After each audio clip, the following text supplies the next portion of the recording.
Escursione da Santa Maria Navarrese a Pedralonga. Descrizione: semplice ma suggestiva escursione naturalistica, un assaggio del selvaggio blu, un mix di verde brillante e blu intenso. Il trekking inizia presso la terrazza panoramica di Sagadrea, raggiungibile dal centro di Santa Maria Navarrese, seguendo Viale Plammas fino al ristorante Il Pozzo e proseguendo poi per via Pedralonga fino all'ostello Bellavista. Sulla sinistra del bar Sagadrea un cartello in legno indica l'inizio del sentiero.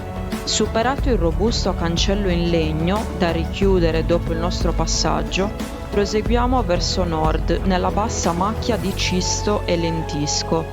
Appena terminata la breve salita, il sentiero porta alla località Surrele. Ancora qualche minuto di marcia e si incontra l'area picnic di Ardalafè. A destra un piccolo sentierino consente di scendere fino al mare. Tra piante di corbezzolo, ginepro e lentisco arriviamo ad una nuova biforcazione. Il cartello indica sulla destra la località Surruncunieddu, che scende nuovamente verso il mare.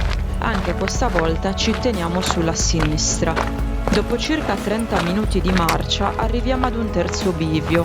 Sulla destra il sentiero prosegue in discesa verso la piccola cala di Follò. Sulla sinistra invece raggiungiamo il greto asciutto di un ruscello. Lo superiamo puntando a nord e seguendo i rari segni rossi. Da questo punto il sentiero rimane in quota, inizialmente su macchia bassa di Cisto e poi nuovamente in mezzo a corbezzoli e ginepri. Pedralonga è davanti a noi, ormai a pochi minuti di marcia.